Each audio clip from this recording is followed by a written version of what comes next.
The topic now we are going to see is population policy, features, and its measures. The study of human resources is vital from the point of view of economic welfare. Human resources and its development of economic progress have been attracting the attention of modern economists and administrators. Through Adam Smith, Malthus, and Ricardo were also interested in population problem. Their approach was negative in nature. They created an alarm about the effect of population growth with our properly visualizing the beneficial effects of human resources in industrialization and capital formation in the economy. Next, we can see the causes of growth of population. Poor standard of living. Since the per capita income determines the living standard of the people, poor per capita income will result in poor standard of living. The people will be caught in the vicious circle of poverty. The economic hardships encountered by the people would always drive them to seek and depend on traditional methods. In due course, the people would resign to a state of fatalisms.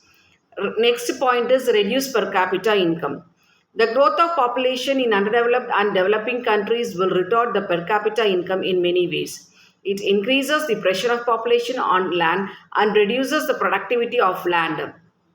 Increases in population leads to rise in the cost of consumption goods because of their scarcity, as cooperative factors will not be elastic to increase its supplies. Every increase in national output will be accompanied by an equal or even more of consumers. The number of children in a family will be large, consuming more of the resources of the economy without contributing anything towards productivity of the economy.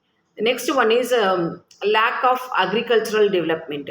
Increase in population would exert pressure only in rural areas, as many would seek to settle down working on land. The land may ratio will become high to and add to discuss unemployment and low productivity in agriculture.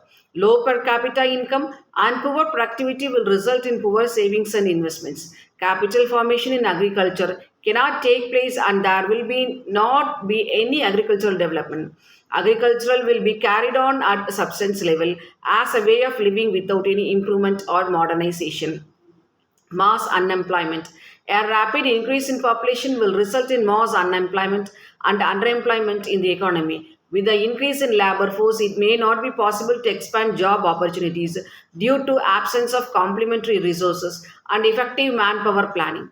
The unemployment will not only increasing year after year only, but the backlog of unemployment people will be staggering figure in underdeveloped countries. Retards capital formation. Unplanned population growth retards capital formation. The per capita formation income will be very poor, and consequently, the people will be making hand to mouth existence. There will not be anything left by way of savings for investments. Domestic savings for capital formation will be very poor. The government may have to divert its capital more on social overheads rather than economically productive activities. The diversion of resources for social overheads such as schools, hospitals, roads, water supply, sanitation does not add to the national product directly and immediately. Next to population policy. There is a need of a suitable population policy in India. After examining the nature and growth of India population, the demographic expert and former planning minister Dr. Chandrasekhar has it India's bedrooms are more fertile than India's soil and child producing has become a big cottage industry in India. Next, we can see the features of in population policy. Reducing death rate. Morality is an undesirable characteristics India population policy. Reducing of birth rate. The government has been making effort to reduce the birth rate to reduce the growth rate of population. Measure adopted for the purpose include popularizing sterilization, increasing the use of different birth control devices, spread of education among introduction of poverty alleviation program, raising the minimum age of marriage, etc.